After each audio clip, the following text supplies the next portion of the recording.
Let's take a look at the team structure. A team structure seeks to replace departments with empowered teams. This structure removes vertical and horizontal boundaries in addition to breaking down external barriers between the company and its customers and suppliers. By removing vertical boundaries, management flattens the hierarchy and minimizes status and rank. Cross-hierarchical teams, participative decision practices, and the use of 360-degree performance appraisals can be used.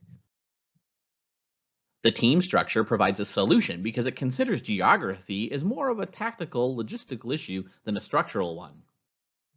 In short, the goal may be to break down geographical and cultural barriers and open opportunities.